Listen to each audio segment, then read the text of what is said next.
तो लिखिए दोस्तों डिक्टेशन नंबर 5 सचिवालय की। यस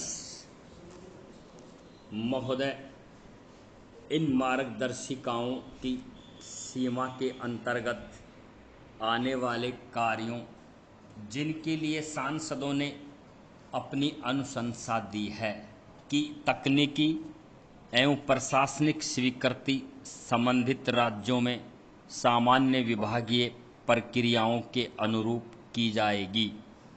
कार्यों को जिला कलेक्टर द्वारा जिले की सरकारी एजेंसियों के माध्यम से कार्यान्वित कराया जाएगा। इस योजना के अंतर्गत किए जाने वाले कार्य मुख्य रूप से परिसंपत्ति सर्जन स्वरूप के होंगे तथा सामग्री, उपकरण आदि की खरीद अथवा राजस्व खर्च की अनुमति नहीं दी जानी चाहिए।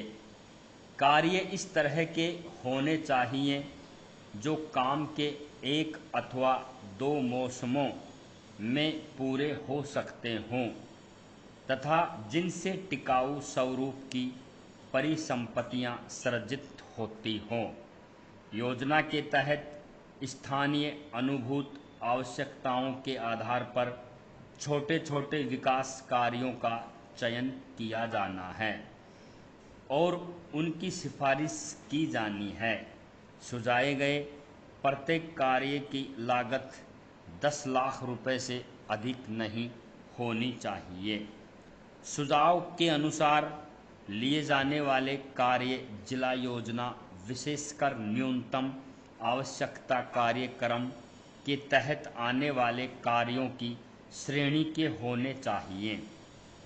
इस योजना के अंतर्गत कार्यों के बारे में सुझाव प्राप्त करने के लिए जिला कलेक्टरों द्वारा सांसदों से लिखित सुझाव मांगे जाने चाहिए अथवा अपने जिले के सभी सांसदों के साथ वित्तीय वर्ष की पहली तिमाही में एक बैठक बुलाई जानी चाहिए। ऐसे मामलों में जहां संसदीय चुनाव क्षेत्र एक से अधिक जिले तक फैला हुआ है, संबंधित सांसद राज्य योजना विभाग तथा जिला कलेक्टरों को इन मार्गदर्शिकाओं में उल्लिखित समग्र सीमाओं के भीतर उनके जिलों में कार्यों की प्राथमिकता का उल्लेख कर सकते हैं।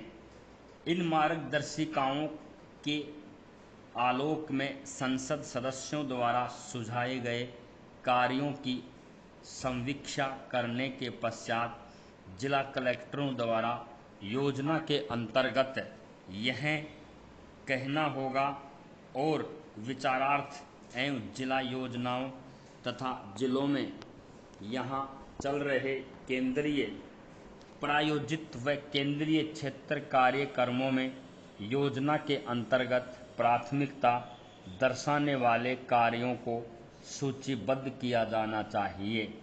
इस प्रकार निर्धारित सूची को जिले में संबंधित योजना तथा कार्यान्वयन एजेंसियों को भेजा जाना चाहिए, जिसमें संबंधित राज्यों की सामान्य विभागीय प्रक्रियाओं का अनुपालन करते हुए प्राक्कलन तैयार करने तथा तकनीकी व्यवहार्यता और स्वीकृतियों के लिए पंचायती राज संस्थाओं, जिला ग्रामीण विकास एजेंसियों, शहरी स्थानीय निकायों, अन्य जिला स्तरीय विकास विभागों आदि को शामिल किया जाएगा। जिला कलेक्टरों द्वारा योजना के अंतर्गत सांसदों द्वारा सुझाए गए कार्य की सूची इस प्रकार निर्धारित करने के पश्चात यह सुनिश्चित किया जाना चाहिए कि उसमें निर्दिष्ट कार्यों को अनुमोदन और कार्यान्वयन हेतु जिले में संबंधित विभागों संगठनों के विचारार्थ भेजा जाए। कलेक्टर राज्य योजना विभागों के मार्फत विभिन्न विभागों संगठनों में कार्यों के विभाजन के ब्यौरों और भारत सरकार से संबंधित लेखा शीर्ष के अंतर्गत किए गए खर्च के बारे में भी सूचित करेंगे। यदि जिला कलेक्टर उल्लेखित रूप से सांसदों द्वारा सुझाए कार्यों की सूची में किसी कार्य पर विचार कर उसका कार्यान्वयन सुनिश्चित करने की स्थिति में नहीं है, तो उनके द्वारा यथाशीघ्र राज्य योजना विभाग को उसकी आवश्यकताओं के बारे में रिपोर्ट अवश्य भेजी जानी चाहिए। विराम पैरा। अध्यक्ष महोदय, आजकल हमें भी एक विस्तार से योजना के बारे में भारत संसार के सभी देशों के साथ शांति और मैत्री की नीति का अनुसरण करता है। इसलिए हमें ऐसे अवसरों पर जब भी यहाँ आशा हुई कि हम शांति स्थापित और स्थापना के हेतु कुछ कर सकते हैं, हमारे देश में जिम्मेदारियों को उठाने में कोई संकोच नहीं किया। कोरिया में मेरी सरकार ने तटस्थ राष्ट्रीय प्रत्यावर्तन आयोग की अध्यक्षता स्वीकार की और युद्धबंदियों के भविष्य के संबंध में अंतिम निर्णय होने तक उनकी देखभाल के लिए संरक्षण सेना वहां भेजी। दुर्भाग्यवश विराम संधि समझौते में सुझाई गई पद्धति के अनुसार कार्यवाही नहीं की जा सकी, जिसके कारण एक कठिन स्थिति पैदा हो गई। कुछ दिनों में ही आयोग अपना काम समाप्त कर देगा और संरक्षण सेना अब धीरे धीरे भारत वापस आ रही है। कोरिया में प्रमुख विवादग्रस्त प्रश्नों का अभी तक निपटारा नहीं हुआ है। मुझे पूर्ण आशा है कि संयुक्त राष्ट्र संघ की महासभा में अथवा कहीं और इन आवश्यक मामलों को सुलझाने का शीघ्र ही प्रयत्न किया जाएगा। आप सबकी ओर से और अपनी ओर से मैं कोरिया में तटस्थ राष्ट्रीय प्रत्यावर्तन आयोग में अपने प्रतिनिधियों और संरक्षण सेना के अधिकारियों तथा सिपाहियों की इस बात के लिए प्रशंसा करना चाहूँगा कि उन्होंने एक कठिन और नाजुक काम को बड़ी योग्यता तथा निष्पक्षता के साथ निभाया। विदेशों से भारत के संबंध मैत्रीपूर्ण बने रहे हैं। यद्यपि कभी कभी गलतफहमियां पैदा हो जाती है। इस समय मेरी सरकार के प्रतिनिधि चीनी गणतंत्र की सरकार से तिब्बत के संबंध में सामान्य हित के विभिन्न मामलों पर बातचीत कर रहे हैं। मुझे पूरी आशा है कि हम बातचीत के परिणाम स्वरूप सभी विशिष्ट समस्याओं के बारे में समझौता हो सकेगा। यहाँ सोवियत संघ और कई अन्य देशों से हमारी व्यापारिक संधियाँ हुई हैं। पिछले वर्ष हमारे प्रधानमंत्री पाकिस्तान के प्रधानमंत्री से मिले।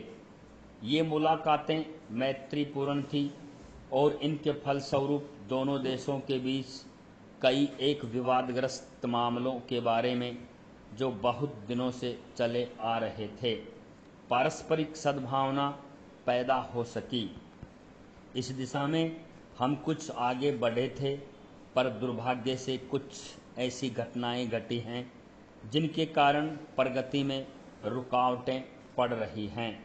मुझे खुशी है कि मेरी सरकार और श्रीलंका की सरकार के बीच श्रीलंका के भारतीय प्रवासियों के प्रश्न पर समझौता हो गया है। इस समझौते द्वारा उक्त समस्या का अंतिम रूप से निपटारा नहीं होता, परंतु उस दिशा में यह पहला कदम है और समस्या के हल के लिए गंभीर प्रयास हैं। इसलिए मैं इसका स्वागत करता हूं। अपने पड़ोसी राष्ट्रों श्रीलंका तथा वर्मा से, जिनके साथ हमारे भौगोलिक ही नहीं बल्कि चिरकाल से सांस्कृतिक संबंध भी हैं, मैत्रीपूर्ण संबंध को उन्नत करने का मेरी सरकार सतत प्रयत्न करती रही है। पश्चिमी एशिया के देशों और मिस्र के साथ हमारे संबंध मैत्रीपूर्ण और पारस्परिक सहयोग के रहे हैं। सूडान के निर्वाचन आयोग के अध्यक्ष के रूप में हमारे मुख्य निर्वाचन आयुक्त की सेवाओं की प्रशंसा की गई है और चुनाव व्यवस्थित ढंग से संपन्न हो गए हैं। स्टॉप।